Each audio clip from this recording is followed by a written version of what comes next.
बिस्मिल्लाहिर्रहमानिर्रहीम। अज़ीज़ तलबा व तालिबात, अस्सलामु अलैकुम। मैं हूं आपका chemistry teacher Ehsan Afroz. Class नहम केमिस्ट्री बाब नंबर 8। आज के लेक्चर में हम मेटल्स की अहम खसूसियात पढ़ेंगे, जिसमें कुछ तबई खसूसियात जानेंगे और कुछ कीमियाई खसूसियात के बारे में समझेंगे। तो आए चलते हैं ग्लास बोर्ड की तरफ। 8.2 मेटल्स की खसूसियात। आखिरी लेक्चर में हमने तारुफ के हवाले से मेटल्स को समझा है। कुछ मेटल की खसूसियात के बारे में जानते हैं। तो दो तरह की खसूसियात को हम तफसील से समझेंगे मेटल की तबई खसूसियात, जिनको फ़िज़िकल खसूसियात भी पढ़ा जा सकता है, या कीमियाई या केमिकल खसूसियात। तो सबसे पहले मेटल्स की दो तरह की खसूसियात में से तबई खसूसियात जानते हैं कौन कौन सी होती हैं। मेटल्स की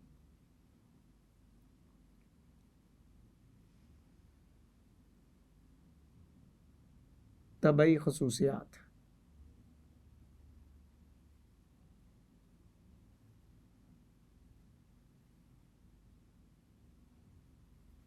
तबई खसूसियात की एक फ़हरिस्त है। मेटल्स मुख्तलिफ़ तरह की तबई खसूसियात ज़ाहिर करती हैं, जैसे कि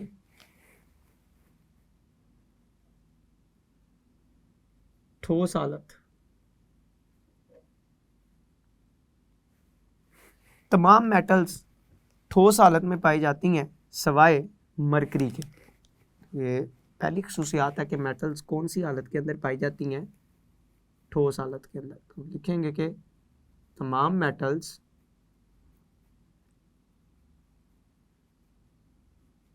ठोस हालत में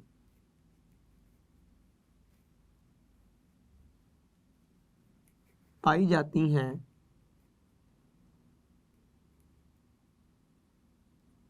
सिवाय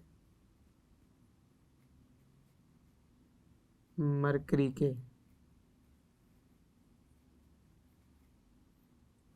मरकरी कौन सी हालत में पाई जाती है? माया हालत के अंदर। और मरकरी की ये खासियत ही इसको मुनफरिद बनाती है। हम थर्मोमीटर के अंदर भी मरकरी का ही इस्तेमाल करते हैं जिस्मानी दर्जा हरारत को मालूम करने के लिए। या इसके अलावा मरकरी और भी ऐसी खसूसियात रखता है जिसकी बिना पर हम मरकरी को बुनियाद बनाकर जिस्मानी दर्जा हरारत को मालूम भी करते हैं। खैर, तमाम मेटल सिवाय मरकरी के ठोस होती हैं। दूसरे नंबर पर अगर हम देखें मेटल की खसूसियात में से, तो इनके मेल्टिंग और बॉइलिंग पॉइंट। मेल्टिंग और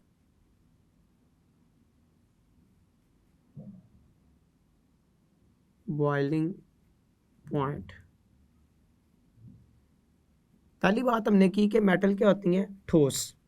भाई ज़ाहिर सी बात है, अगर कोई चीज़ ठोस है तो उसको तोड़ना, उसको पिघलाना उतना ही ज़्यादा मुश्किल होगा। तो लिहाजा ज़्यादा दर्जा हरारत चाहिए होगा ये काम करने के लिए। तो अपनी इस ठोस हालत में पाए जाने की वजह से इनके मेल्टिंग और बॉइलिंग पॉइंट बहुत ज़्यादा होते हैं। लेकिन कुछ मेटल्स ऐसी हैं जो अपना साइज़ बड़ा होने की वजह से कम मेल्टिंग बॉइलिंग पॉइंट रखती हैं, और वो अल्कली मेटल्स हैं। तो अल्कली मेटल्स के अलावा जितनी भी मेटल्स पाई जाती हैं उनके मेल्टिंग और बॉइलिंग पॉइंट की वैल्यू काफ़ी ज़्यादा होती है। तो हम लिखेंगे कि मेटल्स के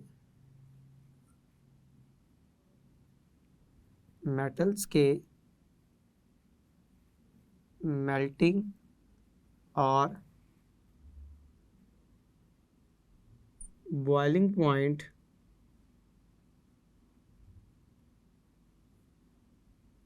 ज़्यादा होते हैं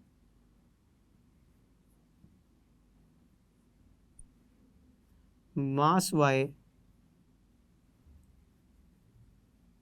अल्कली मेटल्स के। अब ये अल्कली मेटल्स कौन सी हैं? अगर हम अपने पीरियोडिक टेबल को देखें तो ग्रुप नंबर 1 के जो एलिमेंट्स हैं वो अल्कली मेटल्स कहलाते हैं। ग्रुप नंबर 1 के एलिमेंट्स को अल्कली मेटल्स बोला जाता है। और इनमें कौन कौन से आते हैं? इनमें आती हैं lithium, sodium, potassium, rubidium, caesium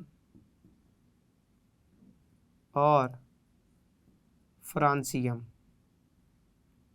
वगैरह, ये अल्कली मेटल्स हैं। इन अल्कली मेटल्स के मेल्टिंग और बॉइलिंग पॉइंट कम होते हैं, जबकि बाकी सारी मेटल्स के मेल्टिंग और बॉइलिंग पॉइंट ठोस होने की वजह से काफ़ी ज़्यादा होते हैं। तीसरे नंबर पर एक और अहम खसूसियत जो मेटल ज़ाहिर करते हैं वो है मेलिबल और डक्टाइल। ये एक अहम ख़ासियत है मेटल्स की, जो रोज़मर्रा ज़िंदगी में मुख्तलिफ़ चीज़ें बनाने के लिए इस्तेमाल भी होती है। अब इसका मतलब क्या है? मेटल्स मेलिबल होती हैं, मेलिबल भी और डक्टाइल भी।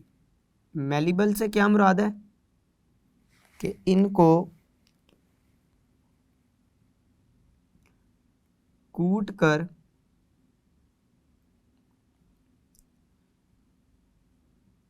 चादरें बनाई जा सकती हैं।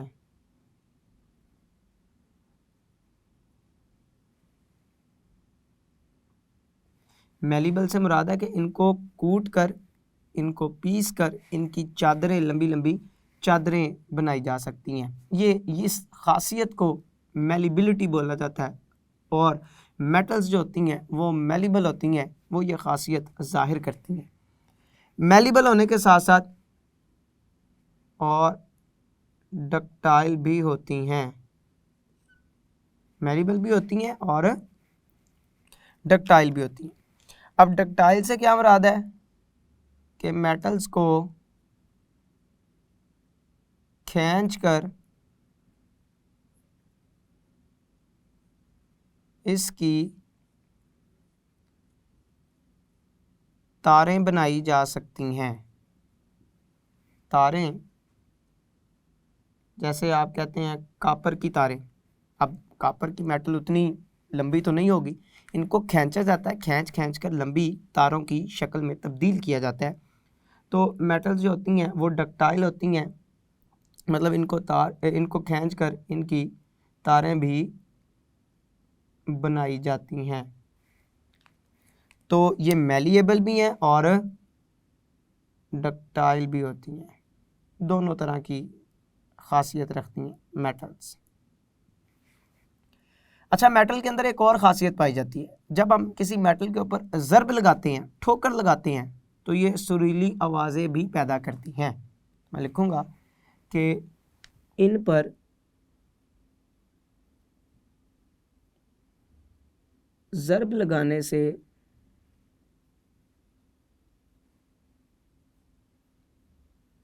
सुरीली आवाज़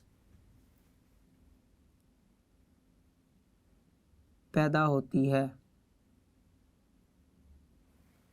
जब हम मेटल के ऊपर ज़रब लगाते हैं तो सुरीली आवाज़ भी पैदा करती हैं। अब ये आवाज़ क्यों पैदा होती है? असल में इलेक्ट्रॉन की ट्रांजिशन होती है मेटल के अंदर। जब हम उसको हिट करते हैं, उसको ठोकर लगाते हैं, ज़रब लगाते हैं, उस इलेक्ट्रॉन की ट्रांजिशन की बुनियाद पर ये एक आवाज़ पैदा करती हैं। तो लिहाजा हम कह सकते हैं कि ज़रब लगाने पर ये आवाज़ रखती हैं, ये मेलिएबल होती हैं, ये डक्टाइल होती हैं मेटल्स। चौथे नंबर पर एक और अहम खसूसियत है मेटल की, और वो है मेटालिक चमक।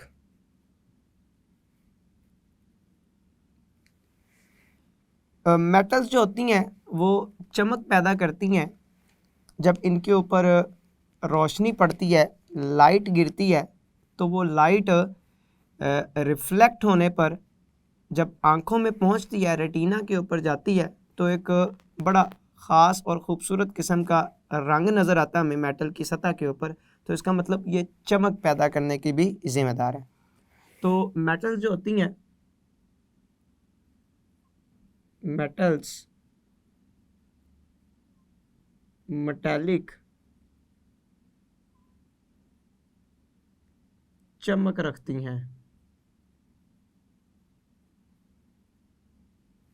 और ये मेटालिक चमक मेटल्स की किस वजह से है? मिसाल के तौर पर ये एक मेटल की सतह है, लाइट जब आती है वेव की शक्ल में, वो इस मेटल की सतह के साथ टकराती है, तो मेटल की सतह पर जो मेटल के इलेक्ट्रॉन्स होते हैं वो अपने कम एनर्जी वाले ऑर्बिट से निकलकर ज़्यादा एनर्जी वाले ऑर्बिट की तरफ चले जाते हैं। तो इलेक्ट्रॉन्स की ट्रांजिशन यहाँ पर होती हैं।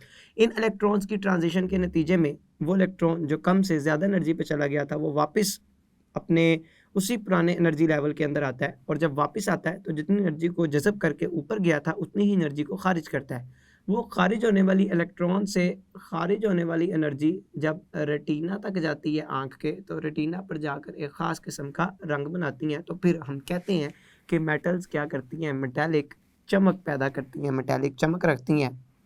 और ये मेटालिक चमक असल में इलेक्ट्रॉन की ट्रांजिशन की वजह से पैदा होती है। 5वें नंबर पर एक अहम खसूसियत है मेटल की, और वो है कंडक्टिविटी, कि ये कंडक्टर होती हैं। कंडक्टर कोई भी ऐसी शय जो अपने से इलेक्ट्रिसिटी को, करंट को, बिजली को गुजरने दे, वो कंडक्टर कहलाती है। और मेटल्स चूँकि अपने में से इलेक्ट्रिसिटी को गुजरने देती हैं, इस वजह से ये अच्छी कंडक्टर हैं। तो मैं लिख सकता हूँ कि मेटल्स हीट और इलेक्ट्रिसिटी की अच्छी कंडक्टर होती हैं। हीट और इलेक्ट्रिसिटी की अच्छी कंडक्टर है। इनमें से हीट भी गुजर जाती है, जैसे कि आप अगर लोहे की बात करते हैं, मेटल है, उसका एक सिरा अपने हाथ में पकड़ें, दूसरे सिरे को गर्म करना शुरू कर दें, तो आप देखेंगे कि जो सिरा आपके हाथ में है वो भी आहिस्ता आहिस्ता गर्म होना शुरू हो जाएगा, हालांकि आपने उसको डायरेक्ट गर्म करना नहीं शुरू किया था। तो इसका मतलब कि एक सिरे से हीट ट्रांसफ़र होते होते, हरकत करते हुए आपके दूसरे हाथ में मौजूद दूसरे सिरे तक पहुँच जाती है। तो इसका मतलब ये कंडक्ट करवा सकती हैं किसको, हीट को। इसी तरह से करंट को भी ये कंडक्ट करवा सकती हैं। इसके अलावा एक और अहम ख़ासियत है मेटल्स की, और वो है डेंसिटी।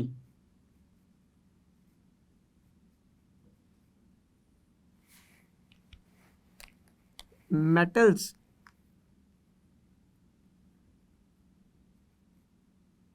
बहुत कसीफ होती हैं, गाड़ी जिनका मास काफ़ी ज़्यादा हो, ऐसी चीज़ के लिए कसीफ का लफ्ज़ इस्तेमाल किया जाता है। तो बहुत कसीफ होती हैं, इसलिए इनकी डेंसिटी भी ज़्यादा होती है। तो कसीफ होने की वजह से इनकी डेंसिटी ज़्यादा होती है। इसी तरह मेटल की एक और अहम खसूसियत है, और वो है मेटल का सख्तपन। तो मेटल चूँकि कसीफ होती हैं, इनकी डेंसिटी ज़्यादा होती है, इनका मास ज़्यादा होता है, मास डेंसिटी ज़्यादा होने की वजह से ये सख्त होती हैं। तो मेटल्स की डेंसिटी और मास ज़्यादा होने की वजह से ये सख्त होती हैं। ये मेटल की कुछ अहम तबई खसूसियात हैं।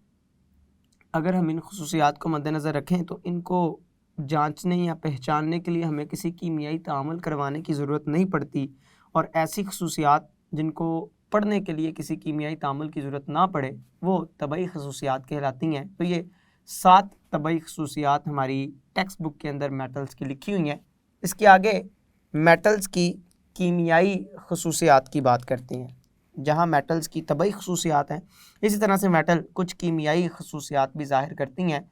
हम उन मेटल्स की कीमियाई खसूसियात को समझते हैं कि वो कौन कौन सी हैं। मेटल्स की कीमियाई खसूसियात, तो हम यहाँ पे मेटल की जो अहम कीमियाई खसूसियात पढ़ेंगे, उसमें एक पढ़ेंगे मेटल की इलेक्ट्रो पॉजिटिव खासियत,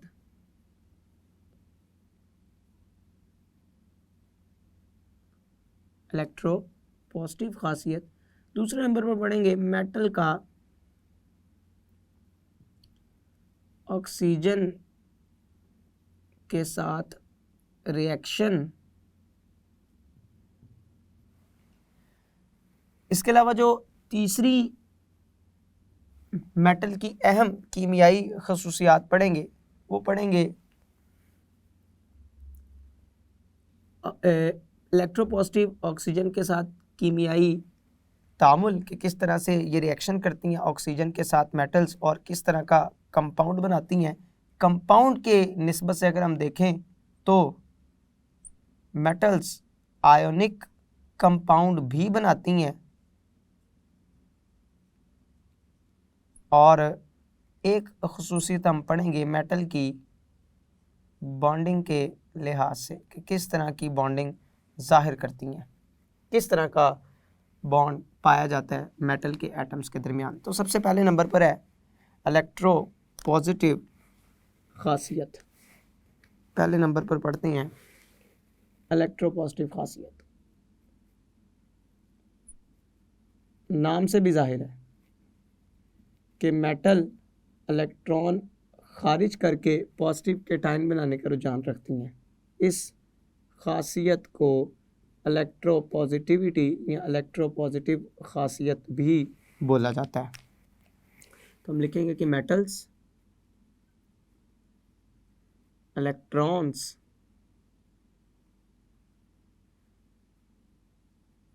खारिज करके पॉजिटिव कैटायंस बनाने का रुझान रखती हैं। इनकी इस खासियत को इलेक्ट्रो पॉजिटिविटी कहा जाता है। मिसाल के तौर पर मैं बात करता हूँ सोडियम की, तो सोडियम एक मेटल है। ये एक इलेक्ट्रॉन खारिज करके सोडियम कैटायन बनाने का रुझान रखती हैं। मैग्नीशियम एक मेटल है। ये 2 इलेक्ट्रॉन खारिज करके मैग्नीशियम आयन बनाने का मतलब मैग्नीशियम कैटायन बनाने का रुझान रखती हैं। तो मेटल्स जो होती हैं वो इलेक्ट्रॉन को खारिज करके पॉजिटिव चार्ज रखने की सलाहियत रखती हैं। इनकी ये सलाहियत या ये खासियत इलेक्ट्रो पॉजिटिविटी कहलाती है। दूसरे नंबर पर हमने पढ़ा ऑक्सीजन के साथ रिएक्शन। ऑक्सीजन के साथ रिएक्शन, तो याद रखें कि मेटल्स ऑक्सीजन के साथ रिएक्शन करके मेटल्स ऑक्सीजन के साथ रिएक्शन करके बेसिक ऑक्साइड बनाती हैं। बेसिक ऑक्साइड बनाती हैं। अब बेसिक ऑक्साइड कौन से होते हैं? ऐसे मेटल के ऑक्साइड जिनको पानी में हल करें तो बेस बनाएं। जैसे कि मैं कहता हूं कि ये मेटल है, सोडियम मेटल की बात करता हूँ मैं कि ये सोडियम मेटल है, इसका रिएक्शन जब मैं करवाता हूँ ऑक्सीजन के साथ, तो सोडियम मेटल ऑक्सीजन के साथ रिएक्शन करके क्या बना रही है, सोडियम ऑक्साइड।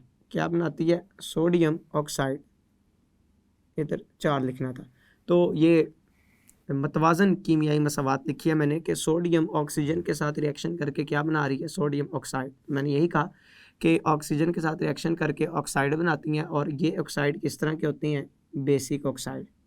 मतलब ये जो ऑक्साइड बना है ना सोडियम ऑक्साइड, इसको अगर मैं पानी में हल करूं तो पानी में हल होने पर ये क्या बनाएगा, बेस, सोडियम हाइड्रो ऑक्साइड बनाने का जिम्मेदार होगा। चूँकि ये पानी में हल होकर सोडियम हाइड्रोक्साइड बेस बनाती है, इस वजह से ऐसे ऑक्साइड जो पानी में हल होकर बेस बनाएं, ऐसे ऑक्साइड क्या कहलाते हैं, बेसिक ऑक्साइड कहलाते हैं। तो ऑक्सीजन के साथ रिएक्शन करके मेटल बेसिक ऑक्साइड बनाने का रुझान रखती हैं। तीसरे नंबर पर हमने कहा तो मेटल्स जो होती हैं वो कौन से कंपाउंड बना सकती हैं, आयोनिक कंपाउंड। कैसे, नॉन मेटल्स के साथ रिएक्शन करके। तो हम लिखेंगे कि नॉन मेटल्स के साथ रिएक्शन करके आयोनिक कंपाउंड बनाती हैं। मेटल्स नॉन मेटल के साथ रिएक्शन करके आयनिक कंपाउंड्स बनाती हैं। मिसाल के तौर पर ये मेरे पास एक मेटल है और ये नॉन मेटल है, तो मेटल इस नॉन मेटल के साथ रिएक्ट करके क्या बना रही है, सोडियम क्लोराइड, जो कि एक आयोनिक कंपाउंड है। ये इसकी मतवाजन कीमियाई मसावात है। तो आयनिक कंपाउंड बनाने का रुझान रखती हैं। चौथे नंबर पर हमने इसकी खासियत पढ़ी थी बॉन्डिंग, कि मेटल के एटम्स के दरमियान में कौन सा बॉन्ड पाया जाता है। तो मेटल्स मेटेलिक बॉन्ड रखती हैं। ये अपनी ही नौयत का बॉन्ड है जिसको मेटेलिक बॉन्ड कहा जाता है, जो हम बाब नंबर 4 के अंदर बड़ी तफसील से समझ के आए हैं कि मेटल के अंदर जो बॉन्ड है उसकी नेचर मेटेलिक की तरह की होती है और ये बॉन्ड मेटेलिक बॉन्ड कहलाता है। अजीज़ तलबा व तालिबात, आज के लेक्चर में आपने मेटल्स की कुछ तबई खसूसियात और कुछ अहम कीमियाई खसूसियात का जायज़ा लिया। मैं उम्मीद करता हूँ आज का लेक्चर आपको बखूबी समझ आया होगा, आप इसको अच्छी तरह से तैयार करेंगे। अल्लाह आपका हामी व नासिर है। अस्सलामु अलैकुम।